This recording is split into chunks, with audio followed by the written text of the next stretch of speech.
Bom, boa noite a todos, 20 horas em ponto. Muito obrigada pela presença na terceira PEC de 2021.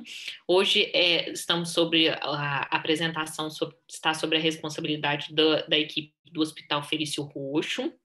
E a gente vai conversar um pouquinho sobre como eu faço na hemorragia digestiva. A doutora Elida Aline Tomaszewski vai introduzir o assunto com a apresentação do caso clínico. Ela é residente do 2º ano do Hospital Felício Roxo.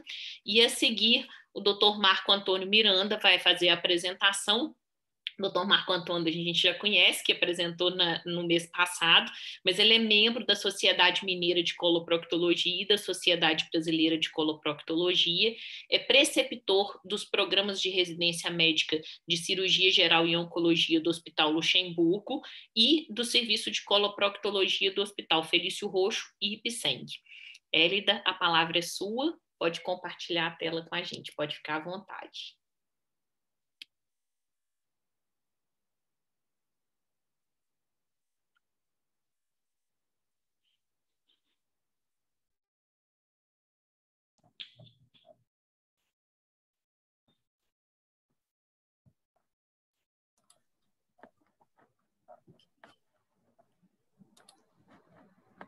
Ok, está compartilhando a tela? Compartilhando, só não está no modo apresentação ainda. Agora sim, né? Agora sim, perfeito. Boa noite a todos, meu nome é Elida, eu sou residente do 2º ano de coloproctologia do Hospital Felício Roxo e hoje, dando continuidade, né, ao programa de educação continuada da Sociedade Mineira, eu vou apresentar o caso clínico Como eu faço hemorragia digestiva, sobre a orientação do Dr. Marco Antônio e o coordenador da nossa clínica de proctologia, Dr. Fábio Lopes. Então, paciente ARDB, sexo feminino, 15 anos. Admitida em 19 de março de 2021, devido a hemorragia digestiva baixa a esclarecer, hemoglobina da admissão de 8,7. Trata-se de paciente previamente rígida, sem comorbidades, mas com histórico de hemorragia digestiva, né, episódios recorrentes há cerca de 4 anos. O primeiro episódio, em 2017, ela apresentou uma queda hematimétrica importante, chegando a hemoglobina a 5 e necessitando de transfusão de hemoderivados.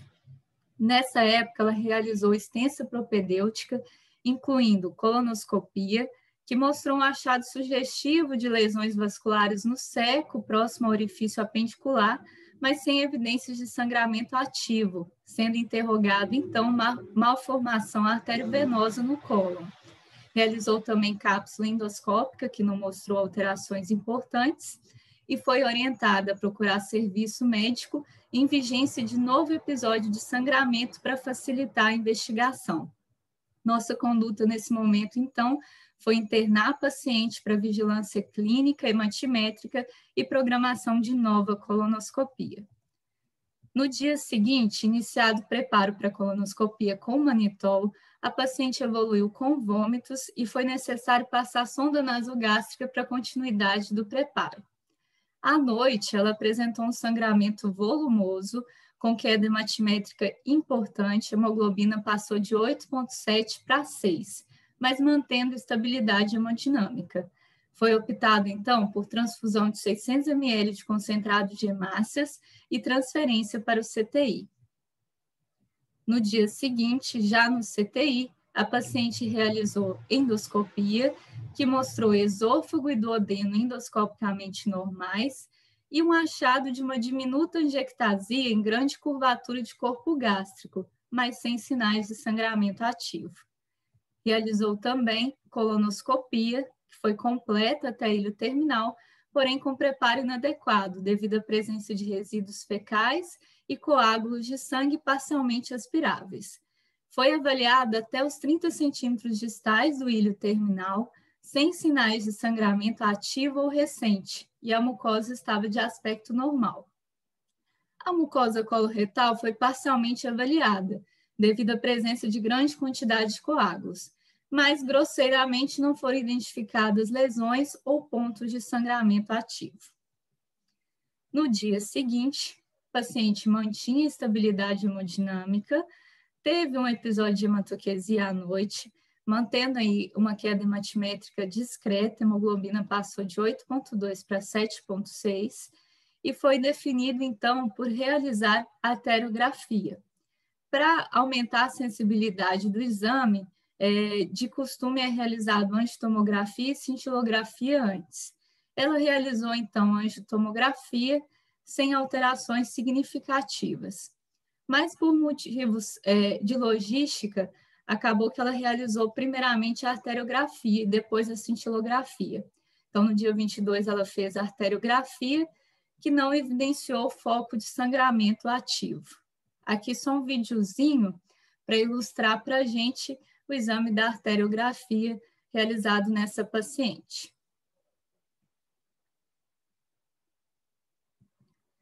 Dando sequência propedêutica, ela realizou, então, no dia seguinte, a cintilografia.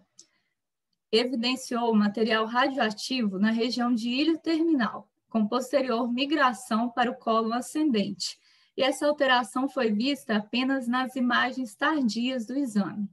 Como conclusão, considerou o quadro compatível com hemorragia gastrointestinal, mas sem precisar localização do foco hemorrágico. Segmento dessa paciente, ela estava estável, hemoglobina estável, foi optado por alta do CTI logo após a realização da cintilografia, no dia 23 mesmo. Ela, na enfermaria, não recorreu com exteriorização de sangramento, inclusive teve evacuação normal, sem resíduo de sangue. No dia 24, foi optado por pedir avaliação de hematologia, devido a uma alteração em curvas de agregação plaquetária e uma interrogação, né, de hipótese de doença de pool plaquetário. Na verdade, essa paciente já tinha essa investigação da parte hematológica previamente a essa internação também. A equipe da hematologia orientou iniciar transamin e reposição de ferro venoso, além de só fazer transfusão em caso de hemoglobina menor que 7 ou se a paciente apresentasse sinais de instabilidade hemodinâmica. No dia 26, então, né, depois desses exames, com esse possível foco de sangramento ali no ilho terminal, a gente chegou até a levar o caso para reunião clínica, a gente aventou a hipótese de divertículo de Meckel. E no dia 26, então, ela fez a cintilografia específica para a pesquisa do divertículo de Meckel. O estudo foi realizado durante 60 minutos seguintes à administração do pertenectato, evidenciou área de hiperfixação anormal do material, sugestiva de mucosa gástrica ectópica, e como conclusão, quadro compatível mesmo com o divertículo de Meckel. Com esse diagnóstico, a nossa conduta foi programar ressecção cirúrgica, e o procedimento cirúrgico foi, então, realizado no dia 31 de março. A cirurgia foi realizada por videolaparoscopia. Ao inventário da cavidade, foi identificado o divertículo de Meckel a cerca de 150 centímetros da válvula iliocecal. Não pelo tamanho, porque era um divertículo relativamente pequeno, mas pela sua morfologia, principalmente com base larga, foi necessário realizar interectomia segmentar para poder fazer exérese desse divertículo, e não simplesmente a diverticulectomia. O material, então, foi enviado para anatomia patológica e o ato cirúrgico foi sem intercorrências. Aqui a imagem laparoscópica, né, do divertículo de Meckel, e aqui após ressecção, né, do segmento de intestino delgado de ilho contendo o divertículo de Meckel. Evolução em pós-operatório foi satisfatória. Já em primeiro DPO, a gente liberou dieta líquida completa, com boa tolerância. No segundo DPO, progredimos a dieta para branda. E no terceiro DPO, a paciente sem dor forte, tolerando dieta, e apresentou evacuação clara, sem resíduo de sangue. Foi optado, então, por alta hospitalar.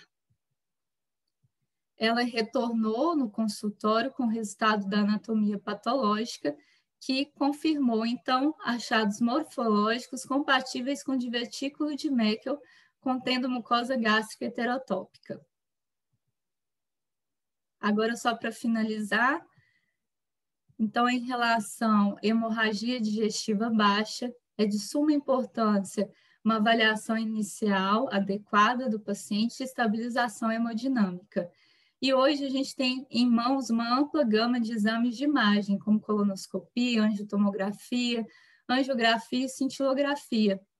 E dessa forma, a gente observa que a cirurgia de emergência para sangramento não localizado, graças a Deus, está cada vez mais rara. É isso. Obrigada, Hélida, pela apresentação e parabéns, excelente apresentação. Dou Marco a palavra do senhor.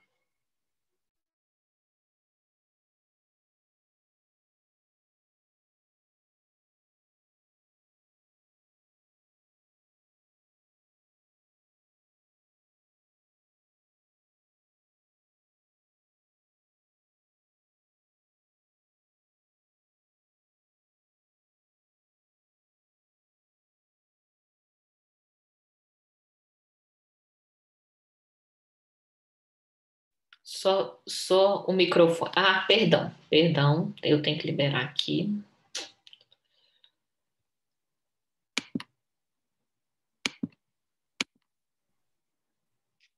Pronto? Pronto, liberou. Desculpa. Tranquilo. Boa noite para todo mundo. Gostaria de agradecer a oportunidade de estar aqui novamente participando dessa reunião, que eu acho que tem sido um pilar importante da sociedade mineira dentro da educação continuada e da formação de novos residentes. Então,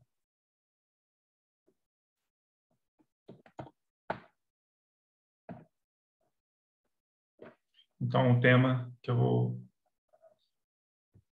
me foi passado é a hemorragia digestiva, como eu faço. Então, para a gente poder começar a conversar, conceituando as coisas, nós temos a possibilidade de sangramento em qualquer parte do tubo digestivo, e nós consideramos a hemorragia digestiva alta quando o foco do sangramento se encontra proximal ao ângulo de Treitz, que acontece em 50% dos casos. Em algumas condições, a gente pode considerar como referência não o ângulo de Treitz, mas a papila maior ou papila de Vater, porque a gente leva em consideração o limite que a gente consegue alcançar com o procedimento de endoscopia alta. E a hemorragia digestiva baixa, correspondendo a 40% dos casos, aquele sangramento cujo foco está presente distalmente à válvula iliocecal. A hemorragia digestiva média corresponde a 10% dos casos e corresponde ao foco de sangramento dentro dessas duas referências anatômicas. As manifestações clínicas são de hematemes e melena. A hematoquesia, quando existe o sangramento vermelho vivo, exteriorizado pelo ânus. Algumas pessoas gostam do termo enterorragia, quando existe uma eliminação do sangue vermelho vivo em grande quantidade, volumoso, através do ânus, e a hematoquesia, quando o sangramento é de menor monta. E a anemia, quando o paciente tem, na verdade, um sangramento oculto. Na aula eu vou focar mais a questão do sangramento franco, e começando pela hemorragia digestiva alta. Também não vai ser o foco da aula, mas a gente precisa atentar com alguns detalhes. 10 a 15% dos pacientes que apresentam enterorragia ou hematoquesia volumosa, eles vão apresentar como foco do sangramento o estômago ou o duodeno. E muitas vezes o aspirado por sonda nasogástrica não vai ser capaz de conseguir identificar esse foco de sangramento.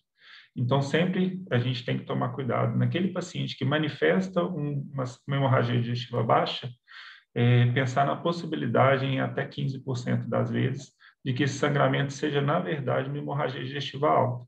Então, a gente sempre tem que considerar a endoscopia nesses pacientes. As causas de hemorragia digestiva alta, existem variações dentro de cada série na literatura, mas, na grande maioria das vezes, a úlcera péptica é a causa mais comum. E levando em consideração alguns detalhes que foram publicados no último guideline, que é o guideline da Sociedade Europeia de Endoscopia Digestiva, agora desse ano, de 2021, o tratamento do sangramento por doença ulcerosa, ele normalmente é feito por endoscopia, após a estabilização clínica, monitorização e início de inibidores de bomba de próton, hemotransfusão se necessário. A gente considera um período de janela terapêutica de 24 horas a partir da admissão do paciente e consideramos, então, a úlcera caracterizada através da classificação de Forrest. Então, classificação de Forrest 1A ou 1B, que é aquela úlcera que está com sangramento ativo, seja por um vaso, por um sangramento em jato, ou então por um sangramento em lençol, a necessidade de fazer mais de um tratamento por injeção de adrenalina, mais alguma técnica térmica ou então mecânica, através de clipe metálico. A classificação Forrest 2A é quando existe um vaso visível na base da úlcera, e aí normalmente é necessário algum tipo de tratamento endoscópico também, seja térmico, mecânico ou esclerosante. E a classificação Forrest 2B, quando tem um coágulo aderido. O ideal é que se faça a lavagem desse coágulo para melhor caracterização do tipo de sangramento da úlcera. Então, para ilustração, nós temos aí os tipos de úlcera de acordo com a classificação de Forrest. Falando agora entrando mais no foco da nossa aula, a gente vai falar um pouco mais da hemorragia digestiva baixa. Também tem variações de acordo com a série da literatura que a gente analisa, mas praticamente todas as doenças diverticular é a causa mais comum de hemorragia digestiva baixa. Como segundo lugar, algumas vezes lesões vasculares, como a angiodisplasia, mais comum, ou às vezes casos de colopatia isquêmica. E para dar um pouco de foco para essa parte da nossa aula, eu levei em consideração o guideline do Colégio Americano de Gastroenterologia, publicado em 2016. Então, a hemorragia digestiva baixa, assim como a hemorragia digestiva alta, exige uma monitorização e uma estabilização do paciente quando ele chega no pronto atendimento. A gente precisa primeiro caracterizar o tipo de sangramento, o volume, o início do quadro, ter alguma ideia do hábito intestinal do paciente, se ele já tem algum comemorativo que indica talvez a presença de uma neoplasia ou de uma doença inflamatória intestinal, por exemplo, levar em consideração o histórico médico completo do paciente, como perda ponderal, uso de anti-inflamatórios, uso de anticoagulantes. O exame proctológico é muito importante, porque grande parte desse sangramento ele vai ter como causa alguma doença orificial, e muitas vezes a gente já consegue caracterizar, definir e tratar o paciente já num primeiro momento, e avaliação geral com relação à estabilidade hemodinâmica do paciente, assim como uma revisão laboratorial, tendo como foco principalmente coagulopatias e o nível de hemoglobina do paciente. A ressuscitação volêmica é importante, a avaliação de internação em unidade intensiva. A transfusão normalmente tem que ter como meta uma hemoglobina de 7 ou 9 se o paciente já tiver alguma coronariopatia. E a correção de coagulopatias com transfusão de plasma fresco ou de plaquetas, de acordo com essa avaliação laboratorial inicial. Anti-inflamatórios que não há aspirina devem ser evitados nesses pacientes, assim como pacientes que tomam a aspirina como prevenção primária. Então, esses pacientes devem ser, o uso dessas medicações deve ser avaliada de forma bem cuidadosa e prontamente suspensa na vigência do sangramento. O AS de prevenção secundária, de preferência não suspender. O clopidogrel, como monoterapia ou como terapia dupla, tem que ser suspenso no primeiro momento, mas deve-se sempre retornar ao uso precoce, em até 7 dias depois da suspensão, mas naqueles pacientes que tiveram uma síndrome coronariana aguda ou algum procedimento de angioplastia recente, o ideal é que nem o AS nem o clopidogrel sejam suspensos. a síndrome coronariana aguda até 90 dias do evento, ou a angioplastia até 30 dias do evento. E a colonoscopia é a base do nosso tratamento, é a base da nossa avaliação, devendo ser sempre o diagnóstico inicial, né, o procedimento diagnóstico inicial do paciente. E a colonoscopia a gente tem que ter sempre cuidado de tentar fazer uma limpeza adequada de algum resíduo que o preparo não foi suficiente para poder limpar, e tentar sempre que possível avaliar o ilho terminal, porque às vezes com o volume de sangue do ilho terminal ou não, isso já seria como uma pista para a gente saber ou tentar identificar o ponto do sangramento. O momento do exame, né, o momento da realização da colonoscopia, assim como a endoscopia, na hemorragia digestiva alta, é de 12 a 24 horas após a internação, de preferência após a estabilização do paciente. O preparo pode ser feito com o PEG, de 4 a 6 litros, via oral ou via sonda nasogástrica, se o paciente não estiver tolerando, e evitar sempre um exame sem preparo, porque nesses casos a intubação cecal pode chegar até 50% dos casos, e mesmo que a gente consiga passar o aparelho por todo o intestino grosso, dificilmente a gente vai conseguir tirar alguma conclusão num exame mal preparado. O que a gente tem de armamento para utilizar durante a colonoscopia na tentativa de interromper algum foco de sangramento? A gente tem a injeção de adrenalina diluída, 1 para 10 ou 1 para 20 mil, que normalmente ela fornece apenas um controle temporário e costuma ser adjuvante a alguma outra técnica, como a terapia térmica sem contato, que é o argônio, a terapia térmica com contato, que é a cauterização, clipe metálico ou então a ligadura elástica. Outras causas menos comuns de hemorragia digestiva baixa, a gente tem a angiodisplasia, pacientes geralmente idosos de colo direito. Nesses pacientes, o plasma de argônio ele apresenta um melhor controle hemostático. Naqueles pacientes com sangramento pós-polipectomia, a injeção de adrenalina e a aplicação de clipe metálico costuma ter um bom controle. E a gente tem, às vezes, condições onde a possibilidade de controle hemostático endoscópico já passa a ser limitado, como pacientes com colite isquêmica, com doença inflamatória intestinal ou com neoplasia. Outras modalidades de tratamento nesses pacientes, onde a colonoscopia já não é ou já não foi tão efetiva nesse controle, a gente tem a cintilografia, que confirma o sangramento ativo com baixos volumes de sangramento, 0,05 a 0,1 ml por minuto. Então, ele tem uma boa acurácia na identificação de sangramento ativo, mas a acurácia na localização do sangramento é ruim, porque a imagem que o radiologista tem é uma imagem topográfica no abdômen do paciente. A gente tem a angiotomografia, que tem uma acurácia boa na localização do sangramento e detecta sangramentos numa taxa até relativamente pequena, de 0,3 ml por minuto. Essas duas técnicas normalmente são adjuvantes à arteriografia, que precisa, para ser efetiva, de ter um sangramento ativo mais volumoso, de 0,5 ml por minuto.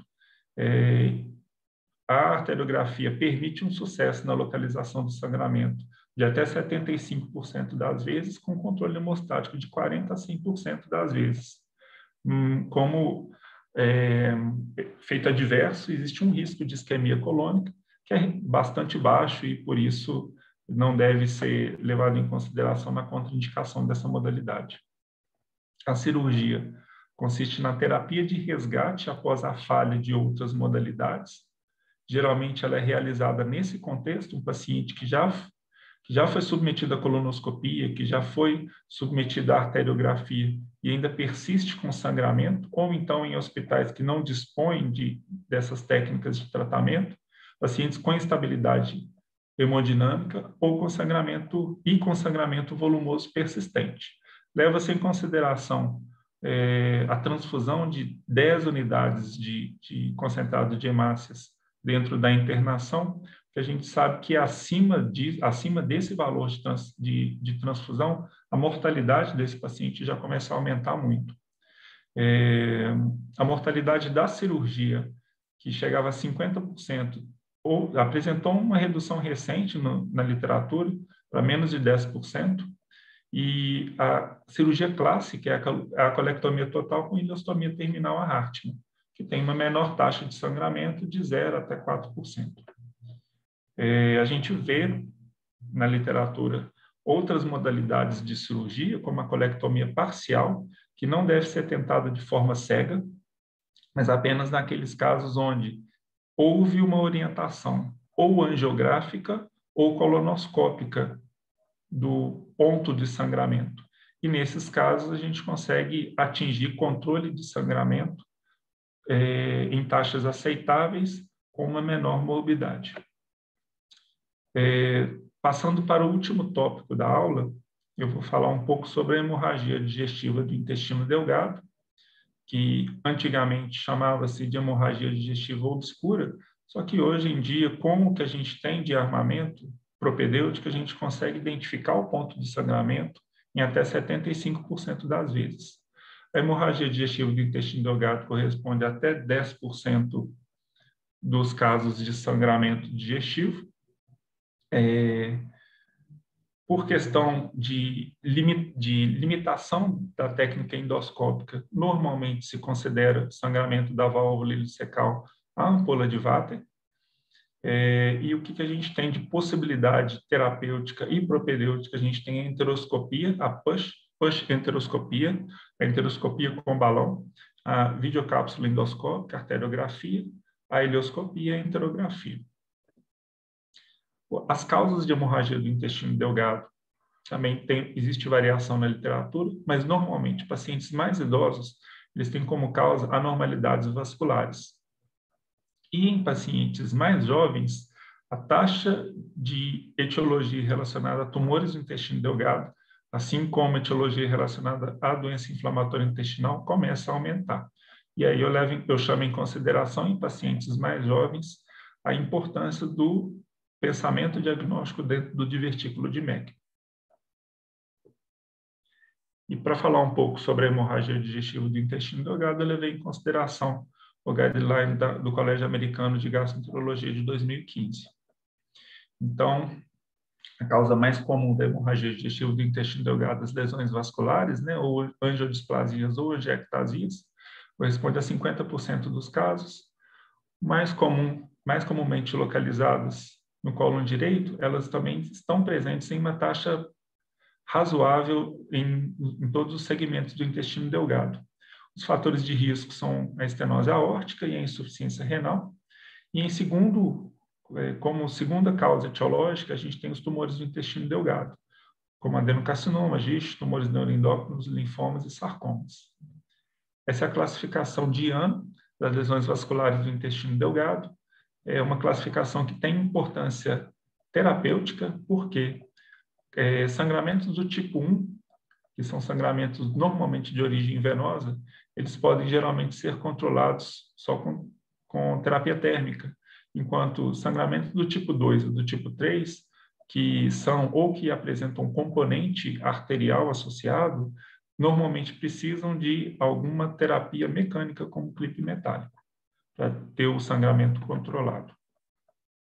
Então, pacientes que têm a hemorragia do intestino delgado são normalmente pacientes que já foram submetidos à endoscopia e à colonoscopia, e dessa forma não se chegou a uma conclusão do ponto de sangramento.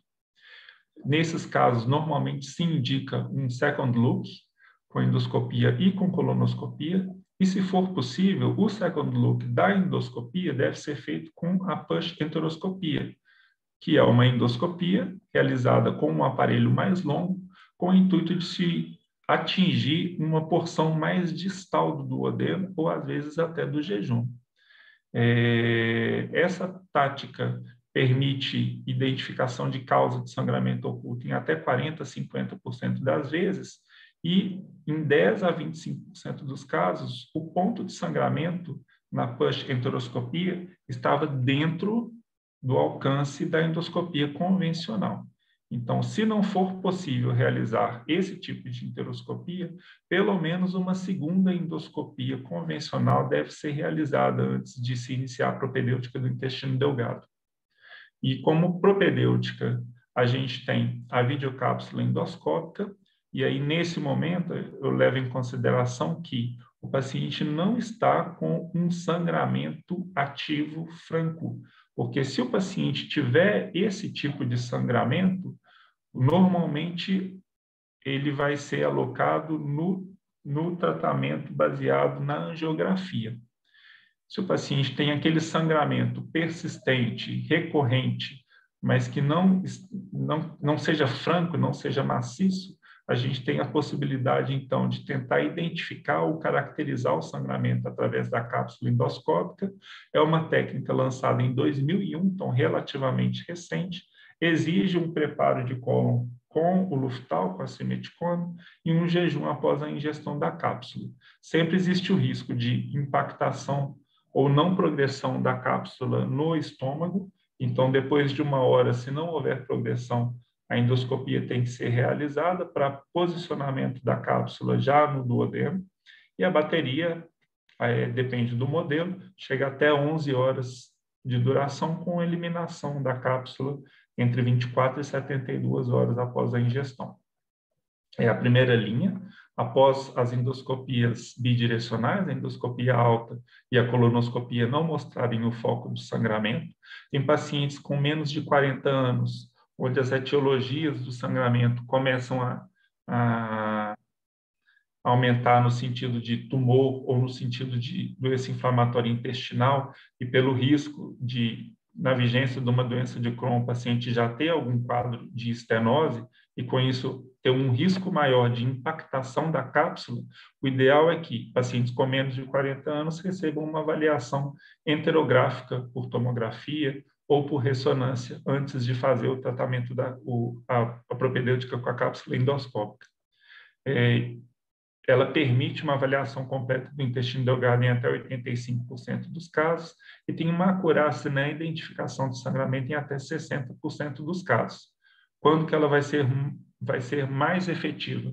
Quando o paciente tiver um sangramento visível, quando ele tiver hemoglobina menor do que 10, pacientes que têm um sangramento com duração com mais de 6 meses, o exame realizado com menos de 2 semanas do último sangramento, ou então mais de um episódio de sangramento. Nesse subgrupo de pacientes, a acurácia é maior. E são os modelos das cápsulas endoscópicas que temos hoje.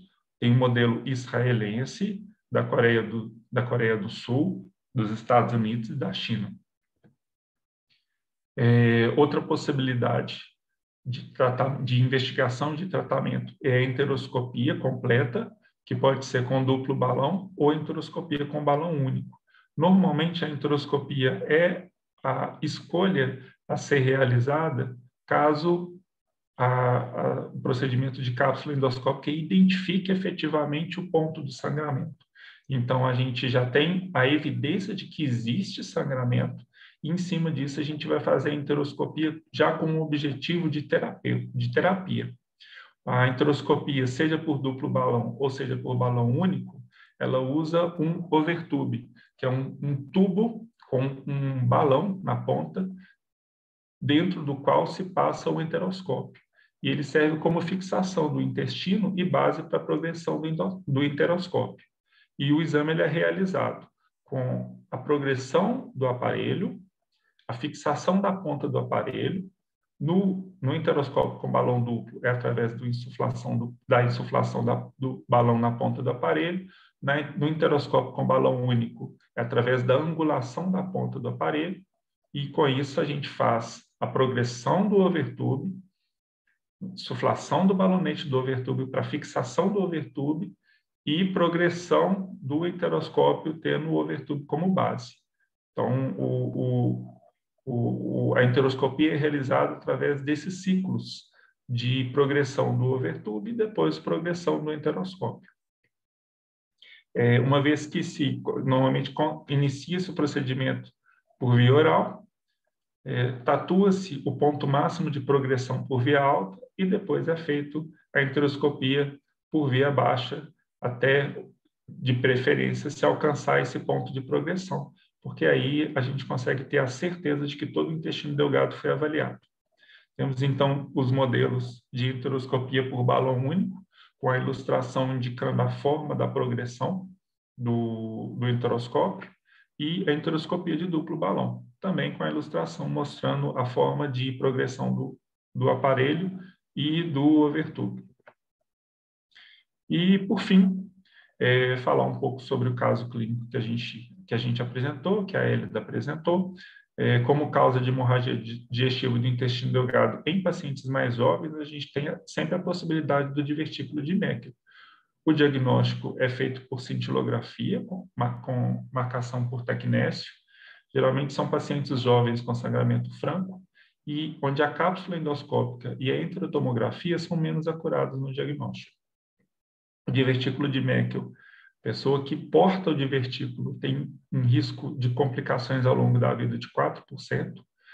Na faixa pediátrica, o sangramento é a complicação mais comum. Em adultos, o mais comum é a obstrução, mas 11% dos pacientes sintomáticos eles vão apresentar sangramento. Em adultos, existe uma taxa de 63% de mucosa gástrica ectópica.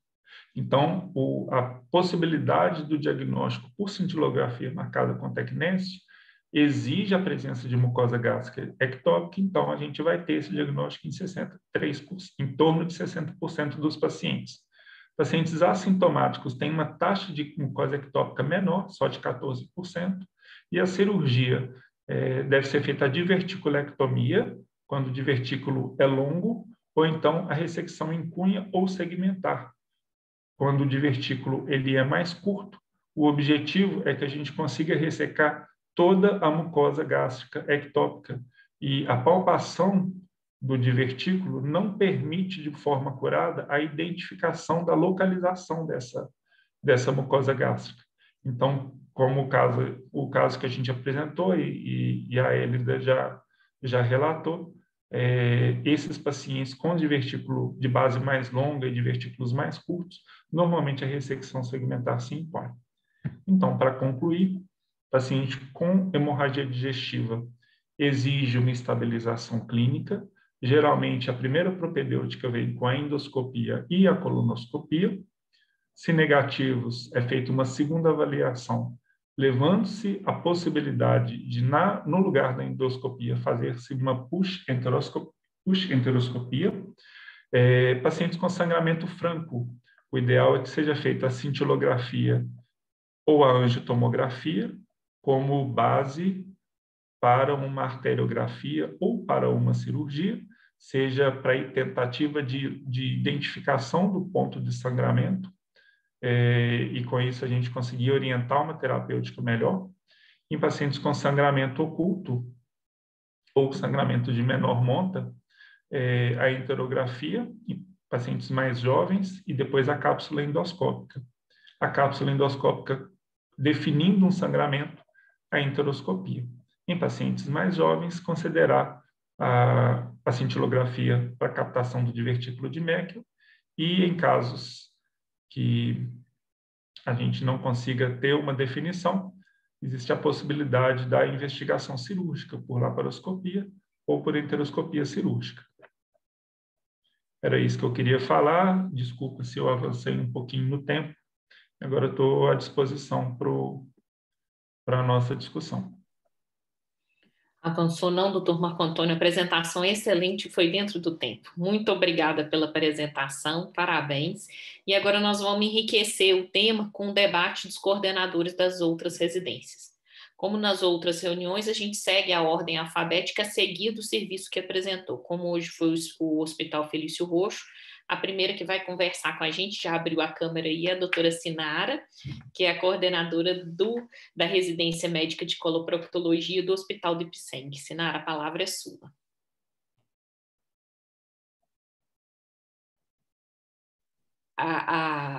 O microfone está desligado, Sinara.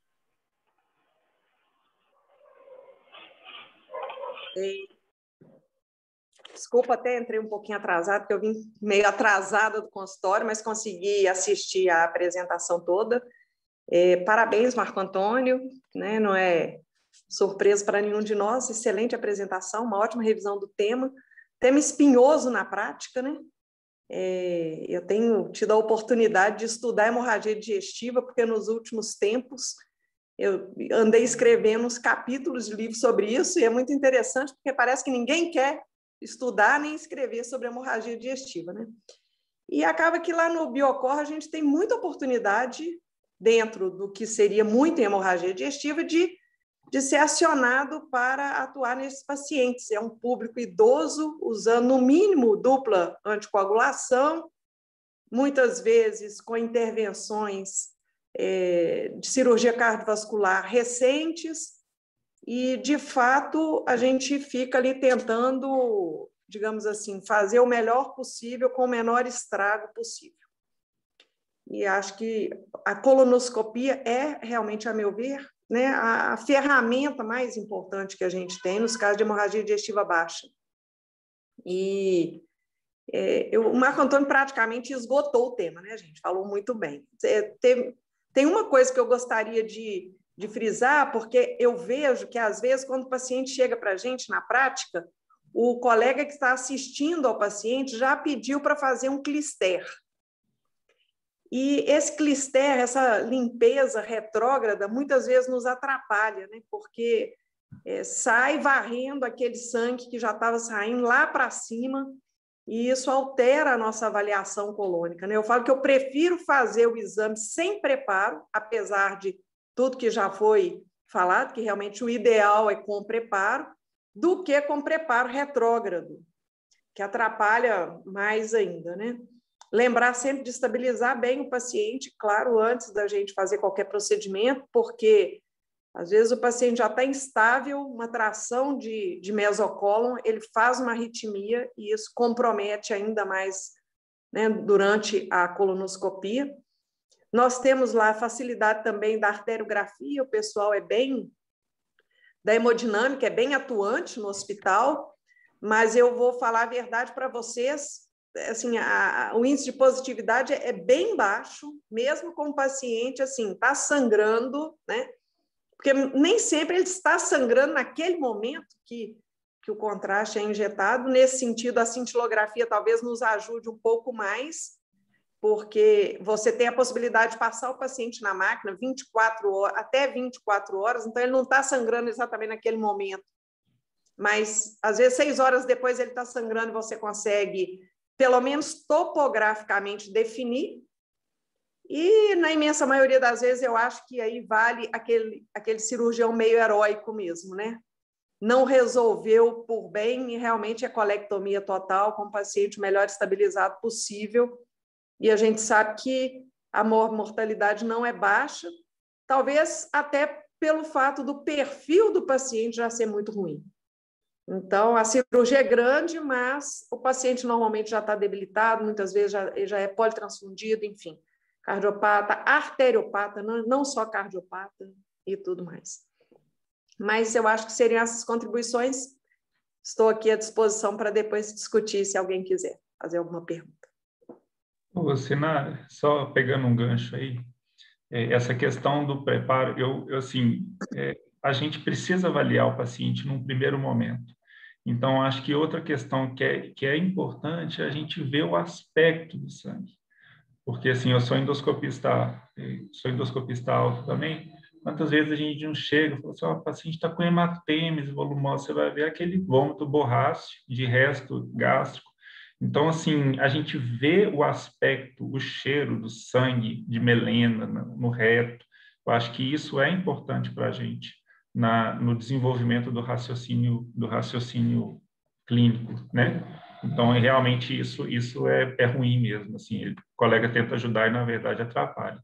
E outra coisa, falando para os colegas mais jovens, quando a gente pega um paciente com sangramento digestivo mais volumoso, o paciente, na verdade, o que a Sinara falou, ele está usando o que ele tem de reflexo simpático para manter, às vezes, uma pressão dentro do limite. E a própria sedação já é suficiente, às vezes, para o paciente se afundar num choque hemorrágico. Então, assim, a experiência traz um certo olhar clínico para a gente, né? A gente olha o paciente, a gente sabe que o paciente não está bem, que o paciente precisa, na verdade, de ser internado em CTI. E hoje em dia, muitas vezes, o colega que está no pronto atendimento já não tem tanta experiência assim, né? Então, assim, ele acha que aquela pressão realmente está refletindo o estado hemodinâmico atual do paciente, o que não é verdade, né? Então, assim, às vezes cabe para a gente, como especialista, atentar para a possibilidade de um aprofundamento do choque hemorrágico no momento do procedimento e indicar uma vaga de CTI para o paciente, mesmo que o médico assistente não esteja indicando. Então, isso foi importantíssimo, né, que você falou, porque puxa gancho para isso que, assim, eu já tive experiências muito ruins nesse sentido, né? E, assim, quem tem menos experiência tem que ficar atento a isso. Convidar o Dr. Elísio Meireles, do Hospital Samuel Libânio de Pouso Alegre, para enriquecer o debate para a gente. Dr. Elísio, o microfone é do senhor.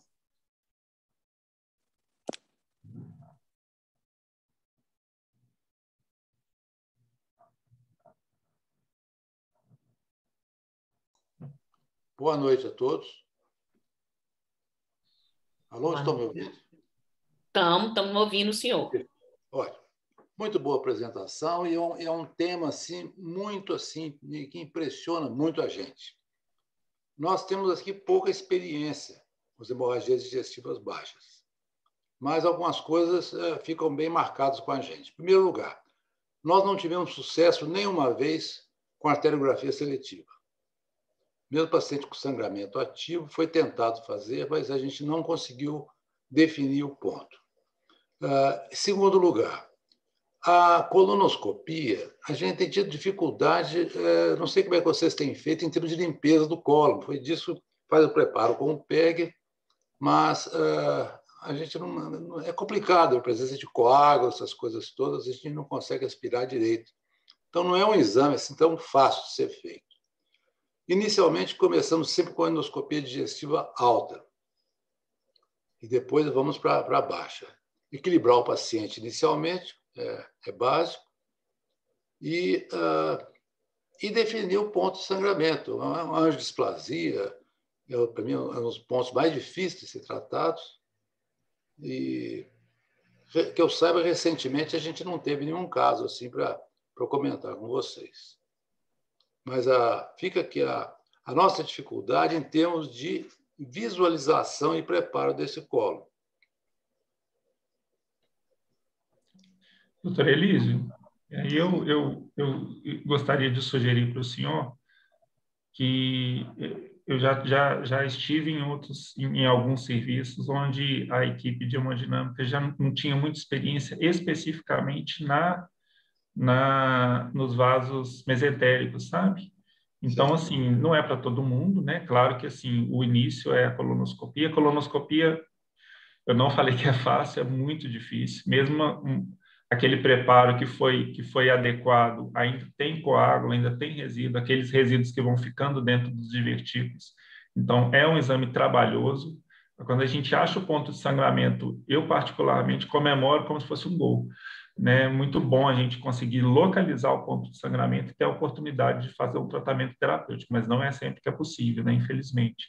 E eu acho que, às vezes, vale a pena insistir com a equipe de hemodinâmica, porque, às vezes, o que falta é um envolvimento maior, até na aquisição da expertise, especificamente na avaliação dos vasos mesentéricos, sabe? Então, assim, não é todo paciente, são casos selecionados, mas, assim, gostaria de evocar ao senhor que não perca a esperança. Insiste com o serviço de hemodinâmica. Eu acho que essa expertise precisa ser adquirida através da experiência, eu acho, né? Então, eu acho que tem que tentar, né? Assim, a literatura fala que é possível, que é efetiva, mas realmente a equipe tem que ser bem treinada nesse sentido, e às vezes são essas as oportunidades que a equipe da hemodinâmica tem de fazer esse treinamento, né? Perfeito. Ok, obrigado. Muito obrigada, doutor Elísio. Doutor Guilherme, do Hospital da Santa Casa, coordenador da residência do Hospital da Santa Casa, a palavra do senhor. Boa noite, pessoal. Obrigado aí mais uma vez, Omar. Parabéns pela aula. Como a senhora falou, você realmente esgotou o assunto, né? Aula muito didática, muito completa, muito boa mesmo, né? Parabéns. Hélida, parabéns pelo caso, que foi também muito interessante, né? Você pegar uma criança, assim, 15 anos, né? Um caso de sangramento e aventar essa possibilidade realmente do divertículo de Meckel, que não é tão comum assim, tão frequente, né? E o tratamento de sucesso foi muito interessante para ilustrar.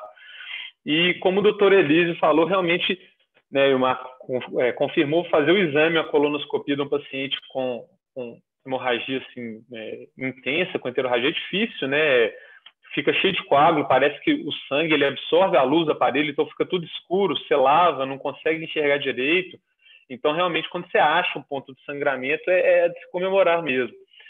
E lá na Santa Casa a gente tem, né, também questão da cintilografia, da angiografia.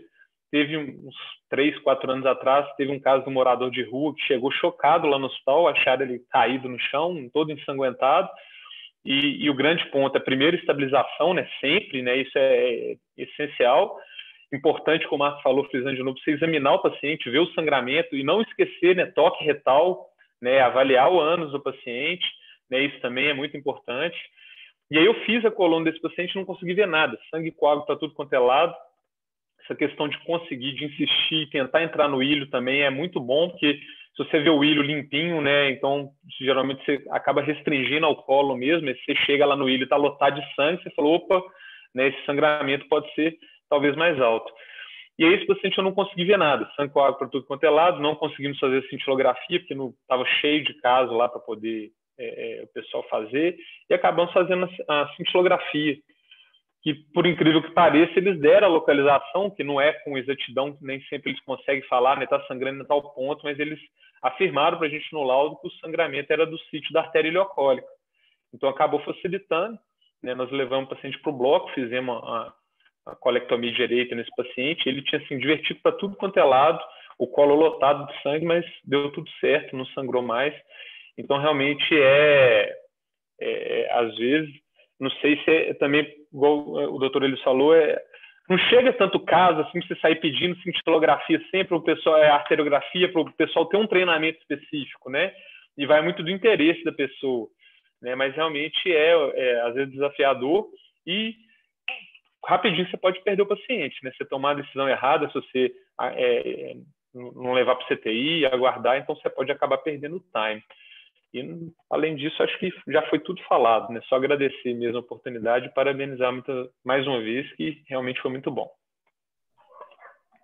Obrigada pela palavra, doutor Guilherme. Antes de eu passar a palavra para a doutora Magda, eu gostaria de falar assim, que a gente quer que a PEC seja bastante informal mesmo, então que todos fiquem à vontade para abrir o microfone e fazer as perguntas que quiserem.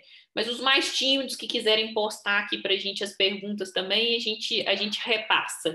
Mas todo mundo tem a liberdade de estar abrindo o microfone, a câmera, que é para a gente tirar todas as dúvidas mesmo. E aí eu vou passar a palavra para a doutora Magda Profeta, que é a coordenadora do Serviço de Residência de Coloproctologia do Hospital das Clínicas da UFRJ. Boa noite a todos. Como eu fiquei assim mais por último, está me sobrando pouca coisa, não sei falar parabéns, né, para todo mundo, mas realmente eu vou repetir o que o Guilherme falou.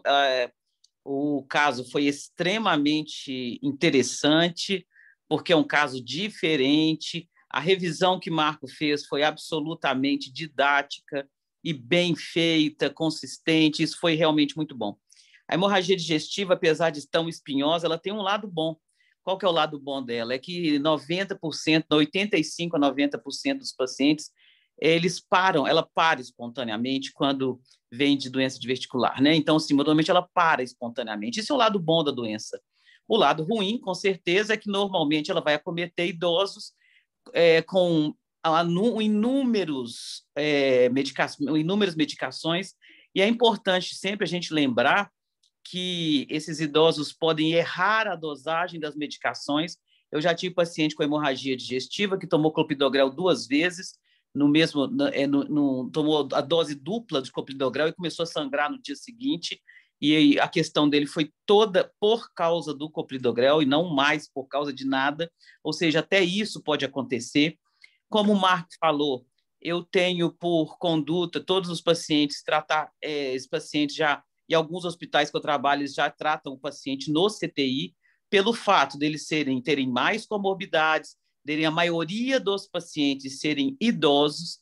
E existe uma coisa que eu acho que é interessante, quando a gente está assim na vida real, naquele lugar que você não acha, você não tem exames adequadamente, você não tem uma arteriografia, uma cintilografia, não é um grande centro, existe uma tabela de um artigo que eu li, que eu achei muito interessante, que ela te dá a suspeição se aquele paciente está entre os 15% a 20% que vão ressangrar, que vão complicar, e isso dado a respeito de frequência cardíaca, pressão arterial nas primeiras horas pós o sangramento. Então, você pode se guiar com aquilo um pouco e falar assim, não, esse paciente tem uma chance muito grande dele ressangrar, esse paciente pode ser que ele estabilize, mas assim, porque nem sempre você tem toda essa sorte, nós temos a sorte de estarmos em grandes centros com bastante recurso, mas muita gente não tem essa sorte. E como o Marco também já falou, estou repetindo mais uma vez, a gente não pode esquecer da doença hemorroidária.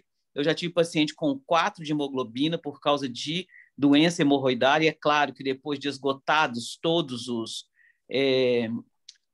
as avaliações, né, a gente não pode deixar de pensar na doença hemorroidária. E eu acho que os casos mais tristes são aqueles em que você faz uma colectomia total, você olha o ilho, parece que não tem nada e o paciente continua sangrando.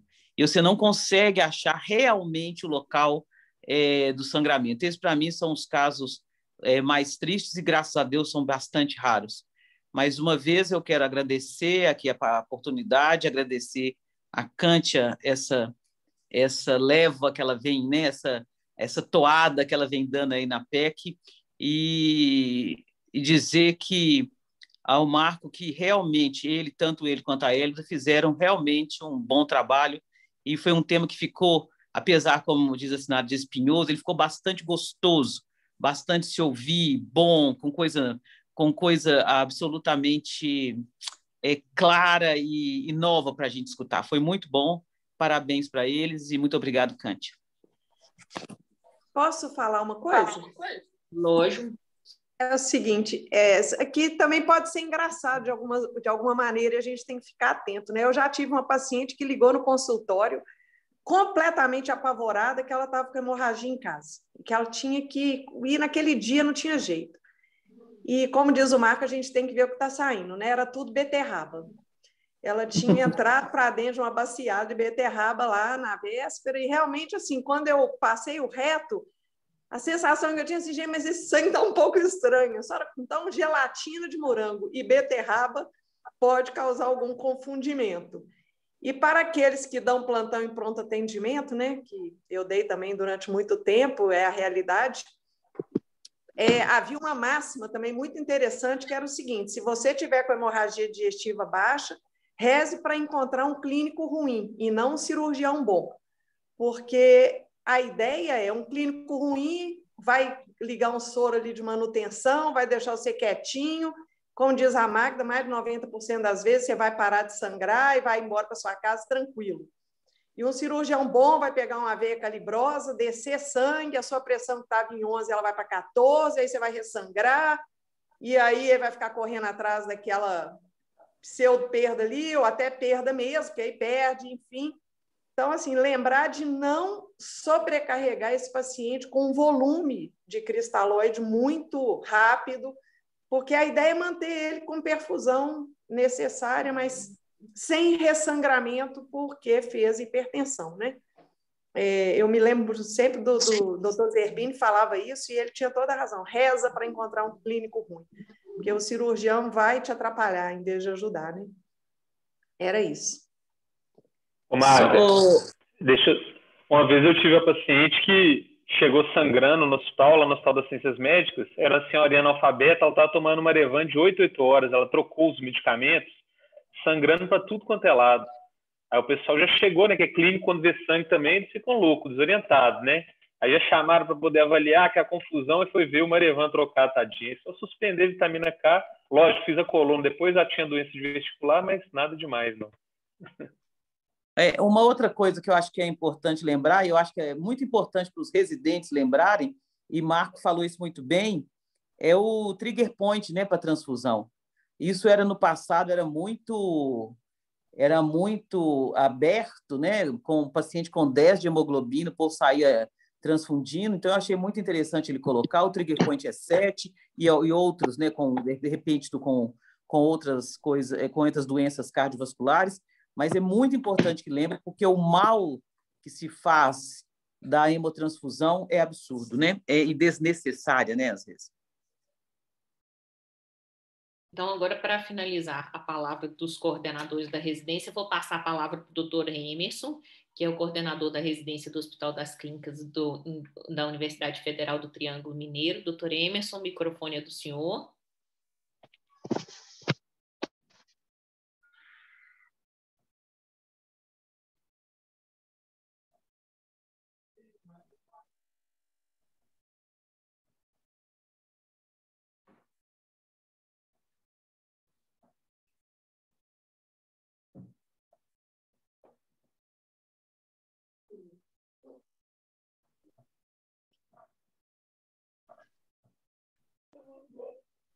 Estou vendo o linkzinho do doutor Emerson, mas não estou escutando ele.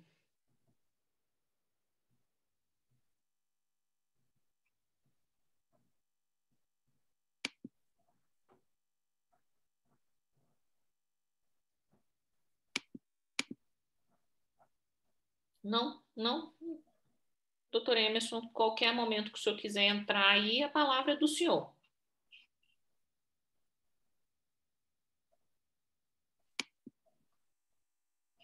Mas então vou passando aqui para o doutor Marco Antônio uma pergunta que veio da Raquel Nogueira.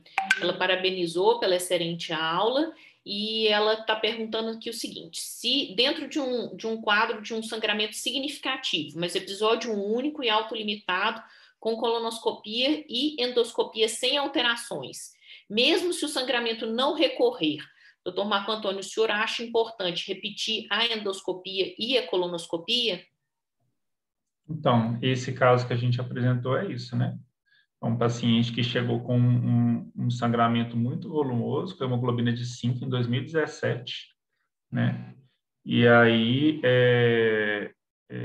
fez a endoscopia, fez a colônia, não achou coisa desnecessária, assim, sem significativo e, né, acabou que ficou sem conclusão. Esse paciente precisa de ter uma investigação. Precisa ser investigação em caráter de urgência? Não necessariamente. Então, às vezes dá para poder, o paciente estiver estável, período de observação, o paciente não tiver novos sangramentos, né, hemoglobina boa, liberar para casa, mas esse paciente precisa de ter um acompanhamento, e esse acompanhamento, ao meu ver, vai passar por uma nova endoscopia, uma nova colonoscopia. Talvez no momento de exame mais eletivo, né? Talvez, se os exames vierem normais, aí sim pensar numa cápsula endoscópica, mas assim, é o que a Magda falou, às vezes o triste, né? Quando você tem um sangramento que você não consegue identificar onde, né? Então, assim, às vezes você não vai conseguir ter uma conclusão, mas esse paciente precisa de uma propedêutica, não necessariamente em caráter de urgência, mas eletivamente eu repetiria endoscopia, colonoscopia, com preparo convencional, e depois, se no second look, né, no segundo exame, não tivesse uma conclusão do ponto do sangramento, talvez uma cápsula endoscópica seria uma boa indicação.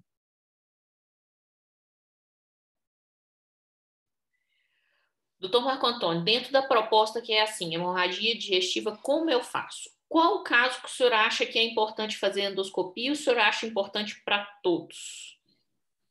Então, eu acho que é importante para praticamente todos, porque o paciente que chega com um sangramento... Bom, a questão é a seguinte, o paciente que está com um sangramento digestivo baixo, se é um sangramento de pequena monta, talvez com uma origem orificial, ou se já tem alguma coisa bem definida na avaliação proctológica inicial, ok, né? Agora, a gente está falando, na maioria das vezes, um sangramento volumoso, né, que a gente pode considerar como uma enterorragia. Então, nesse caso, eu considero que é necessário fazer uma avaliação do estômago e do duodeno.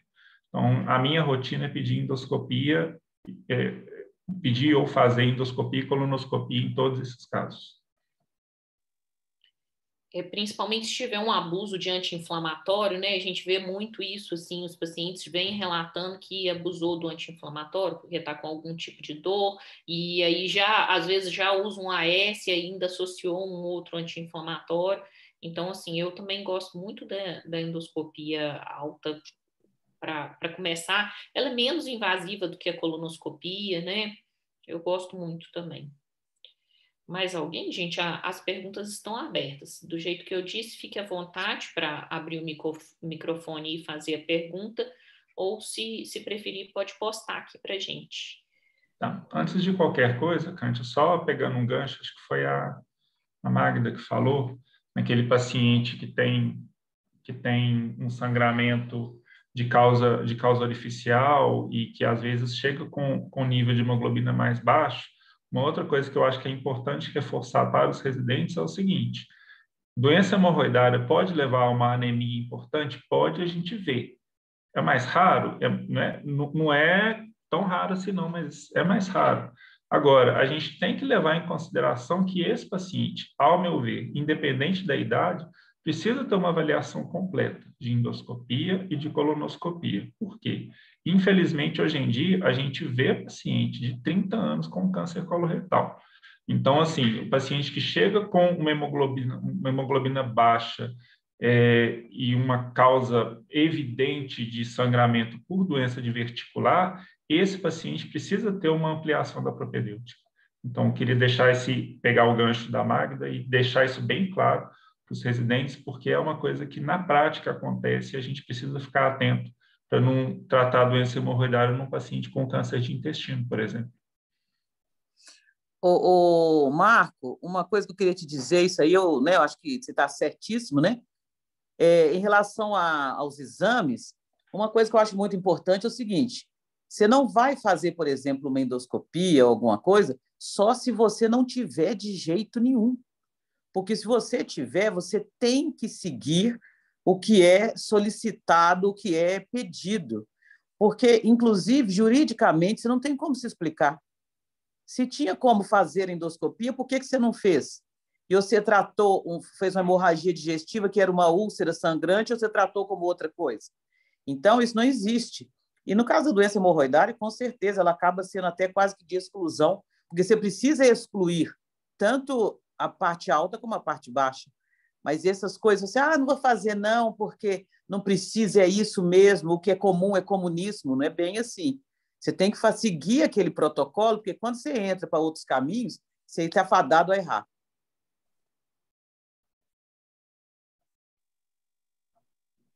Mais uma pergunta postada aqui pela doutora Thais Braga. Ela perguntou: caso haja uma angieectasia sem sinal de sangramento ativo na colonoscopia, paciente com sangramento recorrente, indicaria o plasma de argônio no second look? Eu não sei se eu entendi bem direitinho, mas eu imagino que é um paciente que já teve quadros de hemorragia e você faz uma colono numa situação absolutamente eletiva, sem nenhum ponto de sangramento, se acha que se deve tratar essa angiectasia. Se eu estou errada, se eu entendi errado sua pergunta, Thais, fica à vontade para perguntar. Eu acho que um paciente que tem eu acho que é mais ou menos isso mesmo que ela deve ter querido falar. Eu acho que um paciente, né, que tem episódios de sangramento, faz a colonoscopia e viu uma angiectasia, a angiectasia é uma causa de sangramento, né? Então, eu acho que o ideal é fazer o tratamento, né, nesse contexto, normalmente de uma forma mais seletiva ou semi-eletiva, faz o tratamento com plasma de argônio. É uma técnica que tem uma taxa de complicação baixa, né? É o ideal que seja feito, né? E aí, quer dizer, o paciente com tratado da angiodisplasia, se ele persistir com sangramento, aí a gente tem que pensar em outras possibilidades terapêuticas. Às vezes até angiectasia de Delgado, né? Que costuma ter associação, ter a de colo e ter a de Delgado. Eu tenho uma paciente lá no Hospital Militar que ela tinha insuficiência renal, então já tinha uma propensão ao sangramento, e a única coisa, internou várias vezes com hemorragia digestiva, e a única coisa que ela tinha eram umas telangiectasias lá no seco. Foi tratar, parou, nunca mais teve. Era aquilo ali mesmo, não tinha no delgado.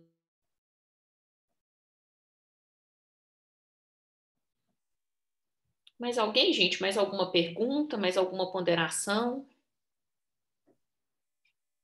Então, eu vou abrir a palavra para a doutora Cristiane Coisini, que vai representar o doutor Paulo, que não pôde estar hoje, na coordenação da residência do Hospital Felício Roxo, para fazer as considerações finais dela. Boa noite a todos. Eu estou representando o Paulo porque ele está na defesa de doutorado nos momentos finais, então ele me pediu para representá-lo aqui hoje na reunião. Parabéns a Hélida pela excelente apresentação. Esse caso foi desafiador e foi muito interessante a gente ter passado por ele, né, essa investigação e o diagnóstico do divertículo de Meckel e a gente ter tanto sucesso no tratamento.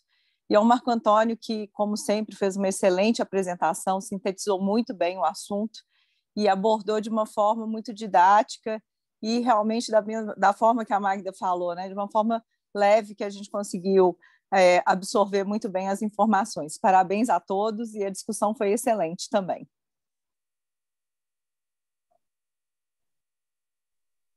Então, gente, para encerrar, nós estamos aqui com 1h10, tá um tempo bom para também não ficar muito cansativo.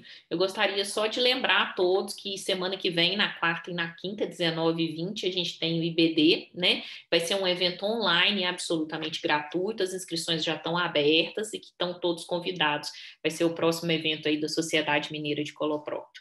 Todas as quintas nós estamos tendo a live com especialista no tema de doença inflamatória e na última semana nós teremos lives todos os dias a respeito de doença inflamatória para chamar o público leigo e orientar a respeito do assunto. Muito obrigada a todos pela presença e mês que vem nós estamos de volta. Boa noite para todo mundo. Boa noite a todos. Boa noite, pessoal. Boa noite a todos. Boa noite a todos e parabéns, né? Bela apresentação.